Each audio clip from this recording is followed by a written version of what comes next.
I've been with my boyfriend Cade for 2 years. Or I guess I should say I was with him because I'm pretty sure we're done, but honestly, at this point, the relationship is the least of my concerns. Let me start from the beginning because you need the full picture to understand why what I found matters so much. I met Cade at a friend's birthday party about 2.5 years ago. My coworker Nia was turning 30, and her boyfriend at the time knew people who knew people. And somehow we ended up at this rooftop bar downtown that I could never afford on my own. Cade was there with some guys from his college, and we started talking at the bar while waiting for drinks. He bought me a drink without making it weird. He asked for my number at the end of the night and texted me the next morning saying he had a great time talking to me. Our first few dates were normal. Coffee, dinner at a mid-range restaurant, a walk in the park. He didn't flash his money around, and I didn't even realize he came from wealth until about a month in when he casually mentioned his family's vacation home. I remember asking him what his dad did, and he got kind of vague about it. Said something about distribution and logistics and changed the subject. I found out later his father owns one of the biggest distribution companies in the region. We're talking serious money. The kind where everyone in the family drives luxury cars and wears designer clothes and takes international vacations multiple times a year. When I realized how wealthy his family was, I actually tried to pull back a little. I grew up with my mom and younger brother in a 2-bedroom apartment. My mom worked 2 jobs most of my childhood. We were fine, but we weren't rich. And I didn't want Cade or anyone else thinking I was dating him for money. But Cade wouldn't let me pull back. He kept pursuing me, kept telling me how different I was from the other girls he'd dated, how refreshing it was to be with someone who didn't expect him to pay for everything, how all his exes had been spoiled and entitled and only cared about his family's money, but I was real and genuine and he loved that about me. I think that's what hooked me, honestly. The way he made me feel special for being normal. Like my regular middle-class background was somehow exotic and interesting compared to the trust fund girls he usually dated. Looking back, I can see how messed up that was. He put me on a pedestal for not being a gold digger, which meant I spent the entire relationship trying to prove I wasn't one. I insisted on splitting bills. I never asked him to buy me anything. When he gave me gifts, I always felt weird about it. I was so paranoid about seeming like I wanted his money that I bent over backwards to show I didn't need it. And I think Cade liked that. Liked having a girlfriend who was grateful instead of entitled, who didn't demand things, who felt lucky just to be with him. The problem started with Vivian. Vivian is Cade's best friend from childhood. They grew up on the same street, went to the same private school. She's gorgeous in that effortless rich girl way where her hair always looks perfect and she wears simple outfits. She has a boyfriend named Freddie, who never seemed bothered by anything, which I now realize should have been a red flag. I met Vivian about 3 months into dating Cade. He brought me to some party at her parents' house, and the second I walked in, I felt like an outsider. Everyone there knew each other from childhood.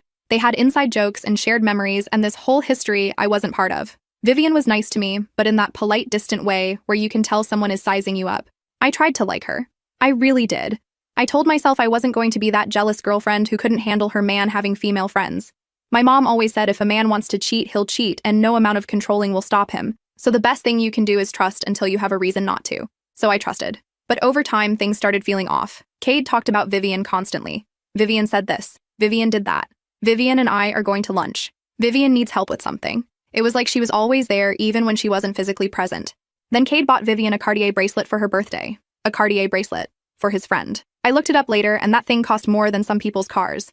And when I asked him about it, he acted like I was being ridiculous. Like it was totally normal to buy your female best friend luxury jewelry while your actual girlfriend gets dinner and flowers. He said Vivian had always wanted that bracelet, and he wanted to do something special for her because she was going through a hard time at work. He said I was being insecure and jealous, and he didn't like that side of me. I backed off because I didn't want to be that girlfriend. Then came Vivian's promotion party in May. Cade insisted we go, even though it was the same night as Nia's birthday dinner that I'd been planning for weeks. He said we could stop by Nia's thing after, but Vivian's party was more important because she'd worked so hard and she'd be devastated if he wasn't there. We never made it to Nia's dinner. Cade got so drunk at Vivian's party that I had to practically carry him to the car at 1 a.m. The whole ride home, he kept going on about how amazing Vivian was, how she was going to take over the world, how lucky Freddie was, how he'd known since they were kids that she was special. I sat there driving his BMW that cost more than I'll make in 2 years, listening to my boyfriend talk about another woman like she was the love of his life. And I told myself it was fine. He's drunk. They're just friends. It doesn't mean anything. I think that's when things started shifting in how he treated me too. Like once he knew I would put up with the Vivian stuff, he started testing how much else I would tolerate. Little comments about my clothes not being right for certain events. Suggestions that maybe I should let him buy me something nicer to wear. Questions about whether I really needed to work so much or if I just didn't want to spend time with him. His family made it worse. The few times I met his parents, his mother looked at me like I was something stuck to the bottom of her shoe. She asked me where I went to school, and when I said State College, she got this little smile like that confirmed everything she suspected. His father barely acknowledged me. His brother Elliot was polite but distant. I kept thinking if I just tried harder, they would accept me. If I was nicer, more polished, less obviously middle class. Maybe eventually they would see I wasn't the gold digger they assumed I was. Then June happened and everything got worse. Cade's brother Elliot was getting married in July, and Cade asked me to be his +1 back in February. I was so excited. This was going to be my first time meeting most of his extended family. I saved up for weeks and bought this beautiful navy blue floor-length dress with beaded detail on the shoulders. I wanted to make a good impression. 2 weeks before the wedding, Cade came to my apartment and sat on my couch and told me he didn't think I should come, just like that. I asked what he meant, and he got all weird and wouldn't look at me, and finally said his family was very particular about appearances, and he wasn't sure I would fit in. Maybe it would be better if I sat this one out, and he could bring me to the next event once his relatives had a chance to get to know me better. I asked him what exactly he meant by I wouldn't fit in. He started making excuses about his aunt being judgmental and his grandmother being traditional, and he didn't want me to feel uncomfortable. Then I asked who he was planning to bring instead. Silence. He said Vivian offered to come as a friend since Freddie had some work thing. It would just be easier because his family already knew her and loved her, and it wouldn't be weird. Wouldn't be weird. I told him absolutely not. I was his girlfriend. If anyone should be his +1 to his own brother's wedding, it should be me. If his family had a problem with me, that was something we needed to address together, not something I should hide from. He said I was being dramatic, making a big deal out of nothing, that if I really loved him, I would understand he was just trying to protect me, that Vivian was just a friend and I needed to stop being so insecure. We had the worst fight we'd ever had. I cried. He got cold and distant the way he always did when I showed any emotion he didn't like. Then he left and I didn't hear from him for 3 days. When he finally texted, he said he'd thought about it and he still thought Vivian was the better choice, but he loved me and hoped I could understand. I should have ended it right there. I know, everyone reading this is screaming at me, but I was in love and I kept thinking about all our plans, and I told myself every couple has rough patches and maybe I was being too insecure. So I stayed home while my boyfriend took another woman to his brother's wedding. I found out what happened through Instagram. One of his cousins posted a story and there was Cade and Vivian slow dancing together, her head on his shoulder, his arms around her waist. They looked like a couple. I texted Cade asking what the hell I was looking at. 4 hours later, he said I was overreacting. I called him, and I could hear the reception going on, and I asked how he could do this while I sat at home like some dirty secret. He told me I was embarrassing myself, that his family could hear me, that I was proving exactly why he couldn't bring me because I was too emotional. Then he hung up on me. The next day, he showed up with flowers and apologies and tears and promises to do better. I believed him again. Then came the rent situation in September. My building got sold and rent went up $400. I mentioned it to Cade. He offered to help. He offered. 3 months while I figured things out. I didn't know he was telling his entire family I was using him for money, showing them our texts, mocking me at Sunday dinners, painting me as a desperate gold digger. I found out because of Dubai. In October, Cade said he was going on a boys' trip to Dubai. A week later, I saw Instagram photos of him and Vivian on a hotel balcony. Caption, finally traveling with someone who appreciates me. I called 30 times. When he answered, he said his mother always said I was beneath them, and he was starting to think she was right. I told him we were done. He laughed and hung up. 3 days ago, Elliot's wife accidentally added me to their family group chat. I watched them mock me in real time. Screenshots of our private texts, his mother calling me trouble, cousins laughing, Cade typing watch her come begging when she can't afford her little apartment. In October, Cade said he was going on a boys' trip to Dubai. A week later, I saw Instagram photos of him and Vivian on a hotel balcony. Caption, finally traveling with someone who appreciates me. I called 30 times. When he answered, he said his mother always said I was beneath them, and he was starting to think she was right. I told him we were done. He laughed and hung up. 3 days ago, Elliot's wife accidentally added me to their family group chat. I watched them mock me in real time. Screenshots of our private texts. His mother calling me trouble, cousins laughing, Cade typing watch her come begging when she can't afford her little apartment. That was 3 days ago. Yesterday, I went to his apartment to get my stuff. I still had a key. He wasn't home, but I knew he wouldn't be because he wasn't flying back from Dubai until Thursday. I just wanted my clothes. I was shoving everything into a bag when I noticed his laptop was open on his desk. And I wasn't planning to look. I really wasn't. I was just going to leave. But then I saw a folder on his desktop labeled Dad's Company, and something made me stop. I don't want to get into too many details about what I found because honestly I'm still trying to figure out what to do. But let me just say that Cade has been doing things his father definitely does not know about. Things that involve money that doesn't belong to him. Things that would absolutely destroy his relationship with his family if they ever found out. And there were messages, so many messages, between Cade and Vivian, about his father, calling him an old idiot, senile, easy to manipulate, laughing about how stupid everyone was for not noticing what was going on. I took pictures of everything. Everything. Then I left his apartment. Drove home. Haven't slept since. Cade is flying back from Dubai tomorrow. He's been texting me like nothing's wrong, sending pictures of him and Vivian at beach clubs and restaurants like I'm supposed to care about his vacation updates. He has no idea I was in his apartment, no idea what I saw on his laptop, no idea that the woman his family called a gold digger is sitting here with enough information to blow up his entire life. I haven't responded to any of his texts. I don't know what I'm going to do. Part of me wants to send everything to his father right now. Let them all see who the real parasite is. Let them watch their golden boy get exposed for what he actually is. But another part of me is scared. These people have money, connections. Cade's family could probably make my life very difficult if they wanted to. And I don't know what the legal implications are of what I found or what could happen if I share it. My friend Nia keeps telling me to think this through, to be smart, to not do anything impulsive. But every time I close my eyes, I see that group chat. See his mother saying she knew I was trouble. See his cousins laughing. See Cade typing, "Watch her come begging." They think I'm just some desperate broke girl they can humiliate and discard. They have no idea what I'm holding. Cade gets back tomorrow afternoon. He texted saying he'll come straight to my apartment from the airport because we need to talk. Like he's the one who has things to say to me. We'll update after tomorrow. After he comes back. After whatever happens next. This is either going to be the best decision I've ever made or the worst. Guess we'll find out. Update. First, I need to address some of the comments from my last post because a lot of you were telling me to go to the police or get a lawyer immediately, and I hear you, but it's not that simple. I don't even fully understand what I found on his laptop. I know it looks bad, I know it involves money, but I'm not a financial expert and I don't know if what he's doing is actually illegal or just shady or what. All I know is that his father definitely doesn't know about it, and based on those messages between Cade and Vivian, they've been laughing about how easy it is to hide things from him. Also, a bunch of you asked if I was sure about what I saw. Yes, I'm sure. I took pictures of everything, multiple folders, multiple message threads, spreadsheets that didn't make sense to me but clearly showed money moving around in ways that seemed wrong, and those messages calling his father an old idiot and senile and easy to manipulate. I have all of it saved in 3 different places now. Okay, so here's what happened. Around 5 p.m. he texted that he'd landed and was heading to my apartment. Asked if I was home. I just said yes. I'd been pacing around my apartment all day trying to figure out what I was going to say. Nia came over in the morning to help me think through it, and she kept saying I needed to stay calm and not show my hand too early. That I should feel him out first and see what he says about Dubai and Vivian before I bring up what I found. But honestly, by the time he actually showed up, I was so angry I could barely see straight. He knocked on my door around 6 p.m. I opened it, and there he was with his stupid, expensive luggage and his Dubai tan, and this big smile on his face like he was expecting me to run into his arms.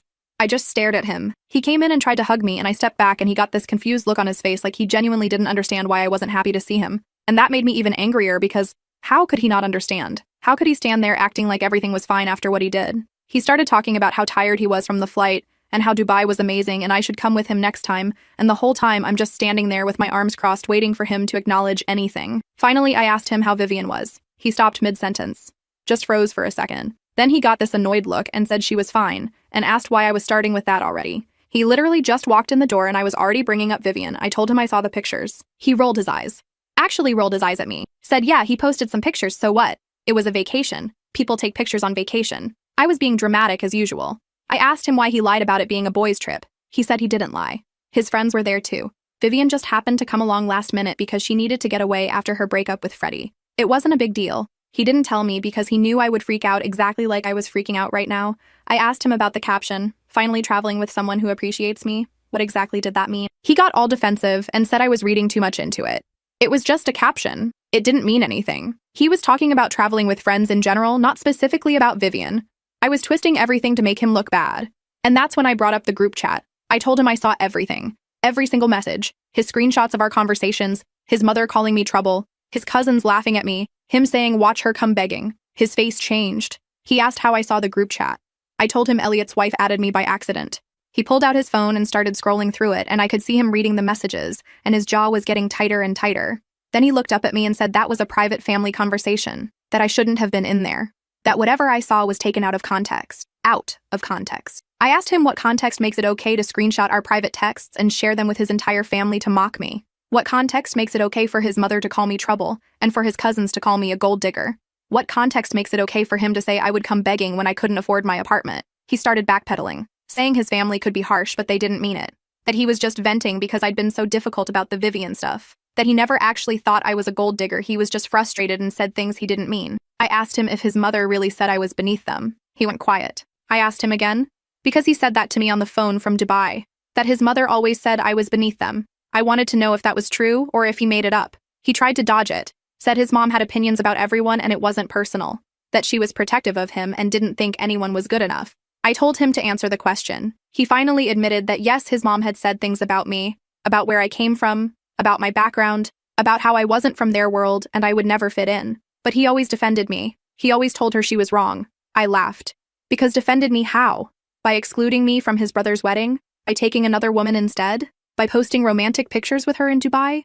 By sharing our private conversations so his whole family could mock me? He got angry then, said I was being impossible, that he came here to make things right, and I was attacking him, that I always did this. Always made everything about my insecurities instead of listening to what he was trying to say. I told him I was done listening to his excuses. And then I said something I probably shouldn't have said, but I was so angry I couldn't stop myself. I told him I went to his apartment to get my stuff, that I had a key, that I saw his laptop. The way he looked at me. I've never seen his face do that before. It went completely white, like all the blood just drained out of him. He asked what I meant. I saw his laptop. I said his screen was on. There was a folder on his desktop. Dad's company. I saw what was inside. He didn't say anything for what felt like a full minute. Just stood there staring at me like I'd pulled a gun on him. Then he asked what exactly I saw. I told him I saw enough. He started pacing around my living room, running his hands through his hair and muttering under his breath. Then he stopped and turned to me, and his voice was different now. Lower. Almost desperate. He asked if I took anything, copied anything, sent anything to anyone. I didn't answer. He asked again. More urgent this time. Telling me this was serious. That I needed to tell him right now if I took pictures or screenshots or anything. I still didn't answer. He came toward me and grabbed my shoulders, and I could feel his hands shaking, and he was looking at me with this intense, desperate expression, asking me, please, please, please tell him what I did. I pushed him off me and told him not to touch me. He backed up, but he kept talking, kept saying I didn't understand what I saw, that it wasn't what it looked like, that there was an explanation for everything on that laptop, but it was complicated and he needed to know what I took before he could explain. I asked him about the messages. He froze again. I told him I saw his messages with Vivian, about his father, calling him an old idiot, senile, easy to manipulate. He closed his eyes. I asked him what they were doing, what he and Vivian were hiding, what was in that folder that made him so scared. He opened his eyes and he looked at me, and for the first time since I'd known him, he actually looked scared. Not angry, not defensive, genuinely scared. He said I needed to delete everything, right now, whatever I took. He would explain everything after, but I needed to delete it first. Because if anyone else saw those files, it would ruin everything. I asked him ruin what? He said his relationship with his father, his future, everything he'd been working toward. He said there were things I didn't understand about his family's business and how it worked, and yes, he'd made some choices that could look bad out of context, but it wasn't what I thought, and if I just gave him a chance to explain, without threatening him with this, he could make me understand. I told him to explain now. He said he couldn't. Not until he knew the files were gone. Not until he could be sure this wasn't going to blow up in his face. I told him that wasn't happening. And you guys. The shift that happened in him, like watching someone take off a mask. He got calm, too calm, and he asked me what I wanted. Money? How much would it take to make this go away? He could write me a check right now. Whatever I needed. A new apartment. 6 months rent. A year. Whatever would make me feel compensated for everything and walk away. I literally could not believe what I was hearing. I told him I didn't want his money. I wasn't his family's gold digger, no matter how many times they called me that. I didn't want anything from him except answers. He said I was being naive, that everyone wants something, that this whole relationship I'd been playing the innocent, hardworking girl who paid her own way, but now I had leverage and I was using it just like anyone else would. I told him he was disgusting. He said I was the one who went through his laptop. I was the one threatening him. I was the one holding his family's business over his head. Who was really the bad guy here? I told him to get out of my apartment. He didn't move at first. Just stood there looking at me with this expression I can't even describe. Like he was calculating something, weighing his options. Then he said we weren't done talking about this. That I had something that belonged to his family, and one way or another he was going to get it back. That I should think very carefully about my next move because I had no idea who I was dealing with. I walked to my front door and opened it and told him to get out. He grabbed his luggage and walked past me and stopped in the doorway and turned around and said he'd known from the beginning that I wasn't like the other girls he dated. He just didn't realize until now that it was because I was smarter and more dangerous. Then he left. I locked my door and put the chain on and sat down on my kitchen floor, and I was shaking so hard I couldn't even hold my phone. Nia came over about an hour later when I finally managed to text her, and I told her everything, and she was freaking out saying this was insane and asking what I was going to do. I didn't know. I still don't know. But here's where it gets even crazier. Around midnight last night, my phone started ringing. Unknown number. I didn't answer. It rang again and again. Then texts started coming in from a number I didn't recognize. This is Cade's father. I need to speak with you immediately. My son told me there's been a misunderstanding. I'd like to resolve this before it becomes something we all regret. Please answer your phone. This is very important. I don't know what you think you found, but I assure you there is an explanation. Let me explain in person. The calls kept coming. I muted my phone, but I could see the notifications. Every few minutes, another call. Another text. Getting more and more urgent. I need to know what you have. I need to know who you've shared it with. This can all go away. You can walk away from this with more than enough to start fresh somewhere nice. No one has to get hurt. Please be reasonable. Think about what you're doing. And then this morning, Cade started texting too. Completely different tone than last night. No more threats. No more accusations. Just please call me. I know I messed up. I know I hurt you. But you don't understand what's happening here, and I'm scared and I need to talk to you. And then, my dad is furious. Whatever you told him, he's losing his mind. Please just tell me what you said so I can fix this. That's when I realized Cade's father doesn't actually know what's in those files. Not yet. He just knows something is wrong. Cade must have told him that I found something on the laptop, but not what I found. Because if his father actually saw those messages about being an old idiot and senile, he wouldn't be trying to buy my silence. He'd be confronting his son. So right now, Cade is trying to get to me before I can show his father what's really going on. His father thinks this is about me trying to extort them. He doesn't know his own son has been mocking him behind his back, calling him senile, laughing about how easy he is to manipulate, doing God knows what with the family company money. I haven't responded to any of them. Not Cade, not his father. I haven't answered a single call or text. But they're getting more desperate by the hour. Cade's mother called me this morning, twice. Left a voicemail saying we need to have a woman-to-woman conversation about how family matters should stay private, and how I'm clearly upset, but there are ways to handle these things discreetly. Like I'm the one who did something wrong. Like I'm the problem here. Nia thinks I should meet with his father, take whatever money he's offering, and walk away. She says this family is dangerous, and I'm in over my head, and the smartest thing I can do is get out with something to show for it. They called me a gold digger for asking my boyfriend to help with rent.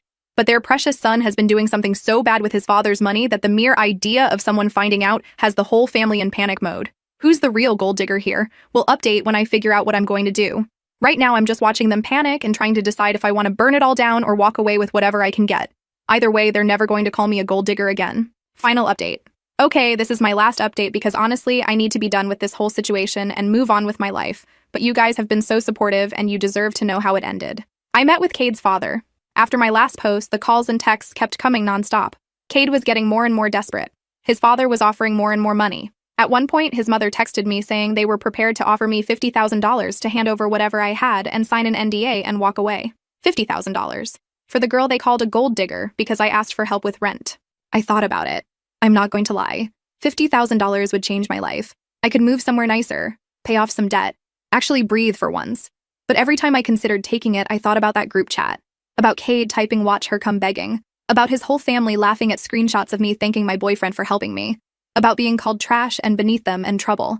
They didn't want to pay me because they respected me or felt bad about how they treated me. They wanted to pay me to shut up so their precious son wouldn't face consequences. So I texted Cade's father and told him I would meet him, but not to make a deal. I wanted him to see what his son had really been doing. We met at a restaurant near my apartment. Neutral ground. He showed up looking exactly like what he was. Rich older man in an expensive suit trying to clean up his kid's mess. He had this fake friendly smile like we were old friends catching up. He started talking immediately, telling me he understood I was upset, but this was all a misunderstanding. That Cade was young and made mistakes, but he was a good kid at heart. That the family had been too harsh on me and he apologized for that. That if I would just tell him what I found and agree to forget about it, we could all move forward. I let him talk for a while. Let him make his offers. Let him tell me about how generous he was willing to be. Then I pulled out my phone. I told him I wasn't here for money. I was here because he deserved to know who his son really was. And I showed him the messages. The ones between Cade and Vivian, where they called him an old idiot. Where they laughed about how senile he was getting. Where Cade bragged about how easy it was to manipulate him. Where they joked about what they were going to do once he was out of the picture.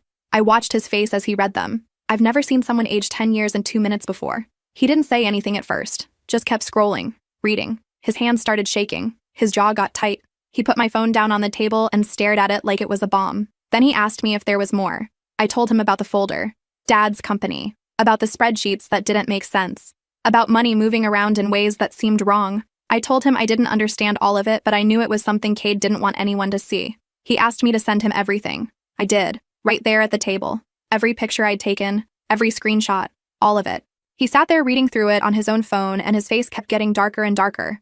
At one point, he made this sound, this horrible sound like someone punched him in the stomach. When he finally looked up at me, his eyes were wet.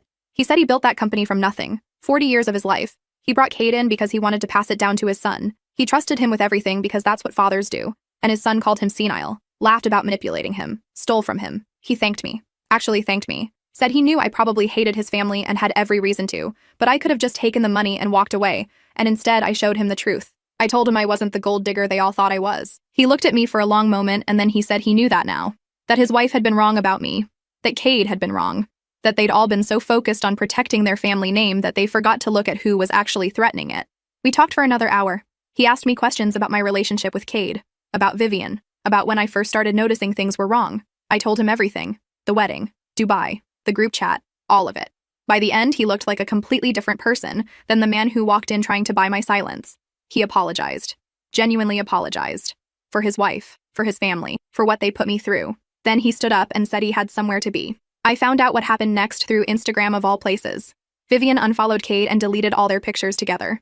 A day after that, Elliot's wife removed me from the family group chat, but not before I saw a bunch of messages about a family emergency meeting and everyone needing to be at the house immediately. Then Cade texted me, 23 messages in a row, asking what I told his father, asking why his dad wasn't returning his calls, asking why he'd been locked out of all the company accounts, asking what I'd done to his life. I didn't respond to any of them. The last message he sent me was 3 days ago. He said I ruined everything, that I destroyed his family, that he was going to lose everything because of me, that he hoped I was happy now. And you know what? I am happy. Cade's father has apparently cut him off completely. No more access to company accounts, no more family money, no more vacation homes or luxury apartments or expensive trips to Dubai. From what I can piece together from social media, he's been staying with friends because he can't afford his own place anymore. The guy who said watch her come begging can't even pay his own rent now. Funny how that works. I blocked him and his entire family yesterday. Every single one of them. I don't need updates, I don't need closure, I don't need anything from any of them ever again. Nia keeps telling me I should have taken the $50,000, that I could have had the money and shown his father everything. Maybe she's right. But honestly, I don't care. Thanks to everyone who followed this disaster and gave me advice and supported me through it. This is my last update. I'm done with the drama. I'm done with rich boys who think they can treat people like garbage. I'm done with families who look down on anyone who wasn't born with money.